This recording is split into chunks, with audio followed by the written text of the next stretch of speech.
Hey guys, I'm going to be reviewing the new episode of Tokyo Ghoul today, and it was an amazing episode. 10 out of 10 in my books.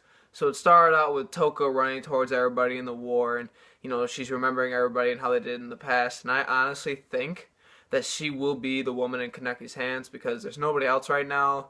And she is running towards the war, and she's not really stronger than anybody, so it has to be her, to be completely honest. But you go to the war after the opening, and you see everybody fighting.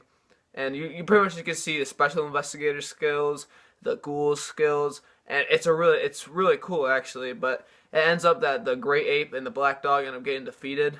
One, because he got fairly defeated. The gray ape, I thought their fight was kind of fair, and he kind of lost very fairly. But the black dog was not fair at all. She lost because this old woman came out, and the special investigator was willing to shoot the woman in the building to kill the black dog.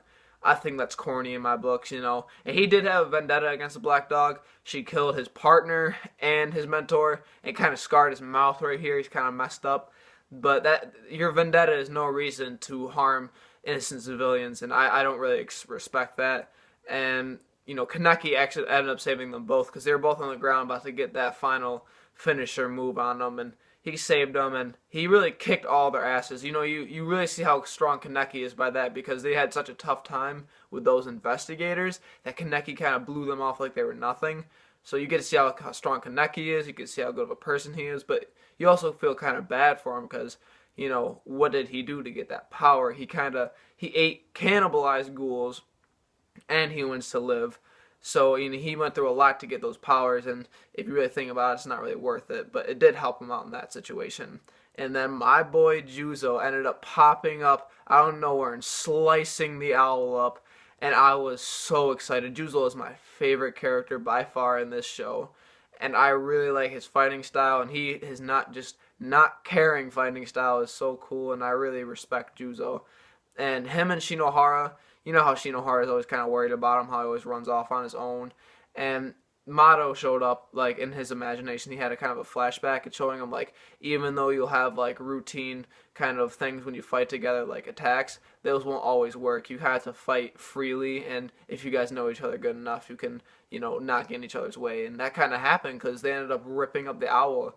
And I got so excited when they were doing that. And then after that, all the other investigators started showing up and tearing up the owl. And when they were doing that, the owl started remembering all of everybody. Started saving Renji, Toka, the black dog, the gray ape. And I thought it was kind of touching because he's such a nice old man that I really I felt for him. And then when he was walking away, because they finished him, they all, they blew him up, they sliced him.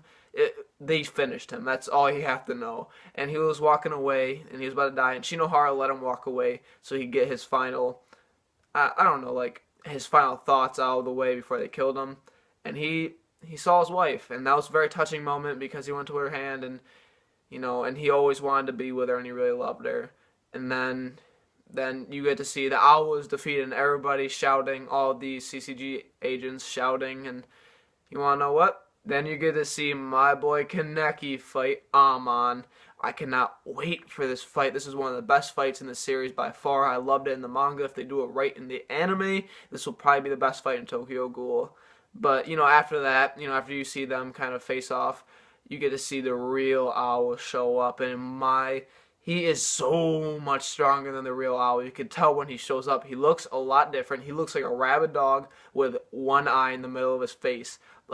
It is crazy. I think that the CCG agents and the special investigators and the first class investigators are going to have such a tough time dealing with him that they're not going to end up beating him. And I think Shinohara is going to be taken out first because I think he's going to be the strongest in the group.